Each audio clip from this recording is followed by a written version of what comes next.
This interview was never meant to see the light of day, and yet you are reading it now. In 1954, 1 year before his death, Albert Einstein allegedly gave a conversation that was immediately classified. To this day, official science denies the very existence of this interview. But in the 21st century, thanks to the lost archives of one of his closest friends, Dr. Kurt Good, these words have resurfaced. This is not just an interview, it is a confession, reflections of a great mind on what lies beyond the final boundary, beyond death. I know how it sounds. Sensation, legend, forgery. And yet, Gödel's manuscript was discovered in the year 2022 in Princeton, in the double bottom of an old safe. The document began with the words, "These confessions may change humanity or destroy it." The journalist, whose name remains undisclosed, asked the first question. "Professor Einstein, do you believe in the continuation of life after death?" Pause. The document notes, long silence. A slight smile. "To believe is not the right word. At my age, I prefer to know." The journalist did not expect such an answer. He continued, "But science, your science, has always denied the existence of the soul." "Not my science," Einstein corrected him. "Science, as understood by the masses, is limited to the observable. It is blind to what does not fit into formulas. And now, listen carefully," he added. "What I am about to say must remain between us, at least until humanity is ready. Life does not cease with death. This is not a hypothesis. This is a fact I understood not by studying physics, but by examining the mathematical structures of time and space." The journalist could not believe his ears. "Excuse me, Professor. Are you speaking of the soul, of heaven?" "I am speaking of continuation, of transformation. Imagine a wave on the surface of the ocean. As long as there is wind, it exists. But even when the wind stops, the water does not disappear. The wave is no longer visible, but its energy remains in the ocean. Human consciousness is that wave. The body is merely a temporary form in which this wave manifests. When the body dies, consciousness does not cease to exist. It returns to the ocean." It took the journalist several minutes to process what he had heard.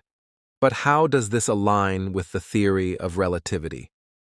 "Ah," Einstein smiled.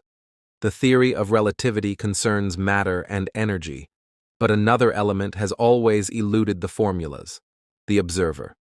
Consciousness itself is not a product of matter. It is primary. The entire universe exists because someone perceives it. This is an ancient truth intuited by mystics. I arrived at it through mathematics. The double-slit paradox, the entanglement of quantum particles. All this points to one terrifying but beautiful thought. Consciousness shapes reality, and after death, it does not disappear. It returns to the source, to pure perception. And if you ask me whether God exists," the journalist leaned in closer, "I will answer, God is not a person, not a bearded old man on a cloud. God is the ocean itself. The consciousness of all beings merges in this ocean.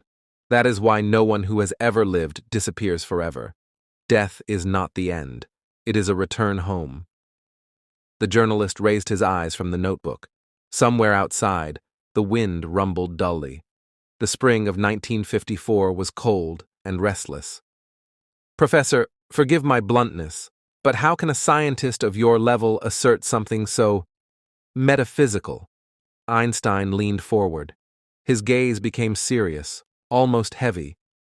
"You think this is faith? This is knowledge. I have observed pattern. My work on the unified field theory led me to understand there exists a single structure connecting matter, energy, and consciousness. At the beginning of the 20th century, physicists thought the atom was the indivisible brick of reality. But we were mistaken.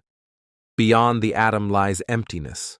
Beyond the emptiness, vibrations, the hum of the vacuum.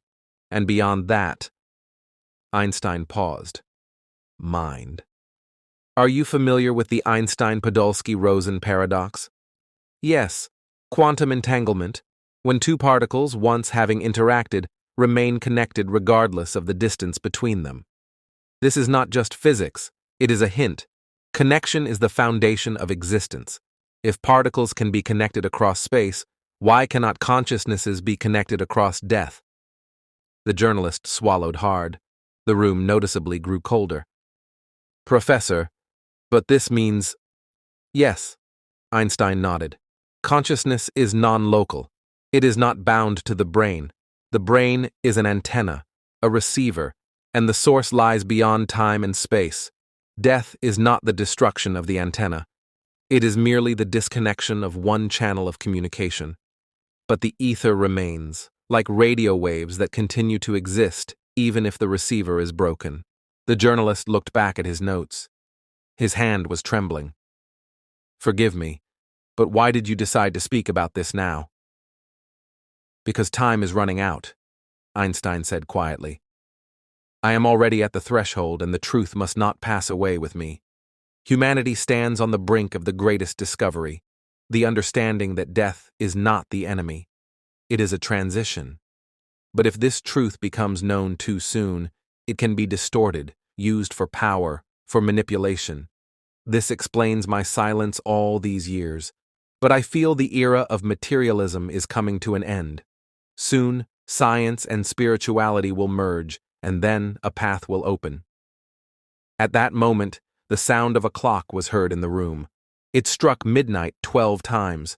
The journalist noted, "These chimes seemed symbolic to me, as if the universe itself confirmed what was heard." You ask what awaits us on the other side, Einstein continued. The answer is both simple and complex. Everything depends on the level of awareness. Those who lived for power, pleasures, and selfishness will be tied to the lower layers of reality. Their consciousness will continue to wander among the shadows of their past. And those who sought truth, who loved, who served others, they will ascend, merge with the source, find peace, and a new beginning. I suspect that the cycle does not end. Consciousness returns again and again to learn, to grow, and to bring light into the world. The journalist lifted his head. Rebirth? Yes, Einstein nodded. But not automatic. It is a choice.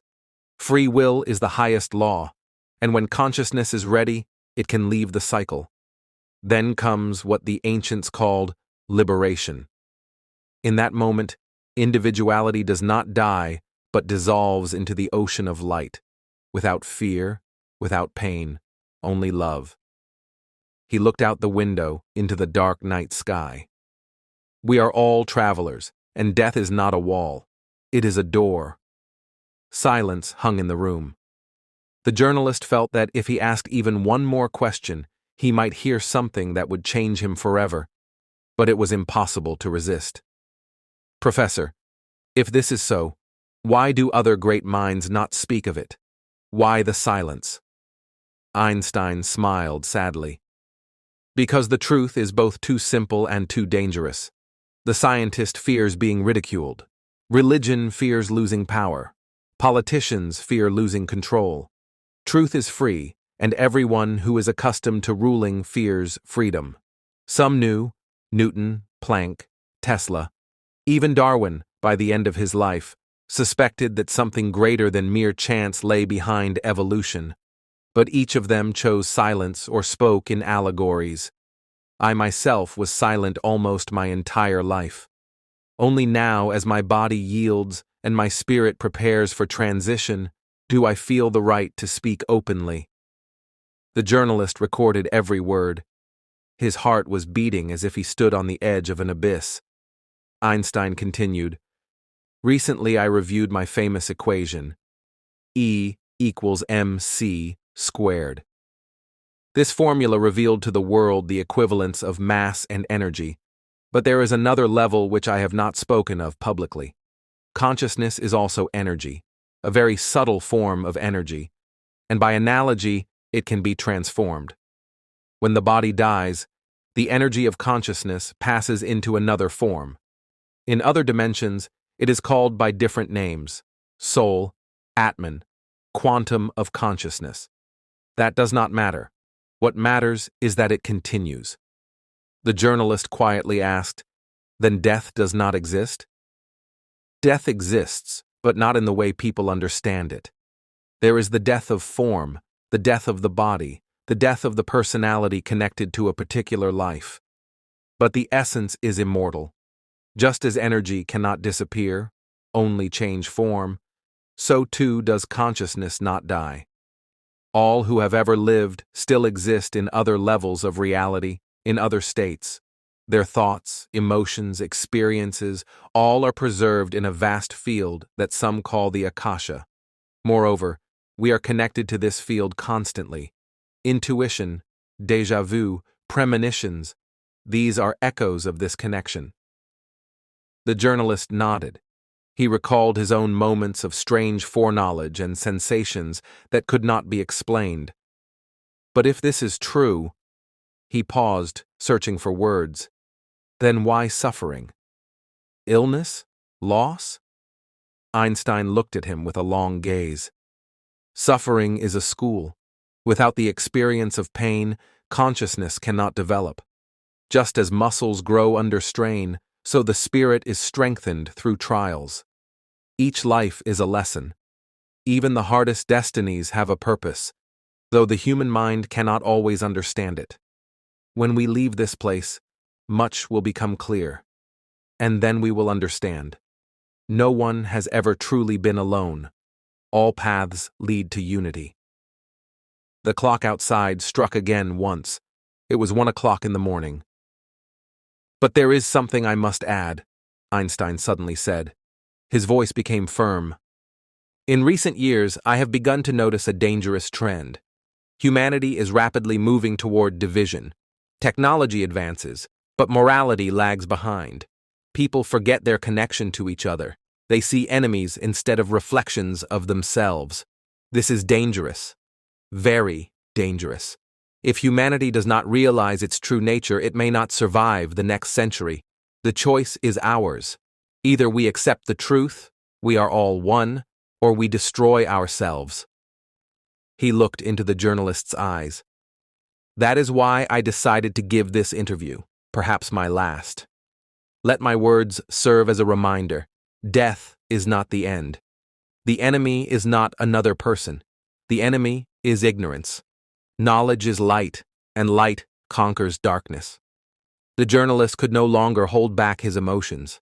It seemed to him that he had witnessed a revelation that would change not only his destiny, but the future of the world. "Pass this on to those who are ready to hear," said Einstein, "but do not impose it. Each must come to the truth on their own. The question is not what awaits us after death. The question is how we live before it. And remember, love is the only reality that does not disappear." The journalist needed a few moments to gather his thoughts. He felt that if he did not ask the main question, now, there would be no second chance. "Professor, if all this is true, is there any way to prove the continuation of consciousness after death?" Einstein leaned back in his chair. His eyes gazed somewhere beyond the room, as if he were looking through time.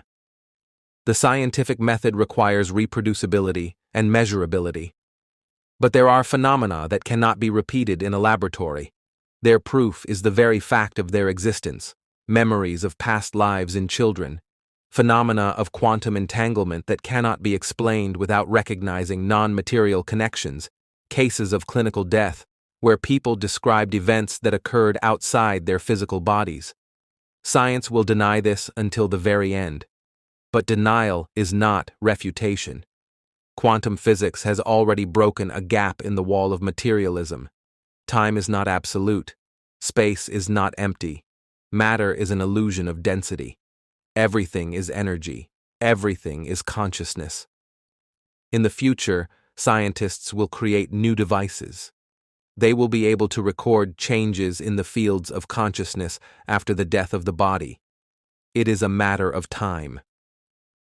But something else is important, he added. Even if tomorrow the whole world receives undeniable proof of life after death, it will not solve the main task. The journalist frowned. What task? To change the way of life, to accept responsibility. Understanding that death is not the end should inspire a person not to flee from fear, but to elevate their actions. If everyone knew that thoughts, words, and deeds do not disappear, but continue to exist in the unified field of reality, the world would change. But is humanity ready for such knowledge? That is the question. At that moment, the door of the office quietly creaked. A woman in black, the professor's housekeeper, peeked in. "Excuse me, gentlemen. It is already late." "Professor, you need to rest." Einstein nodded, but his gaze did not leave the journalist. "I am tired. The body is yielding, but the spirit, it is ready to continue.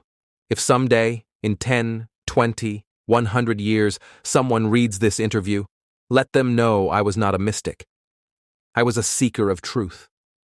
Truth does not belong to religions. It does not belong to science.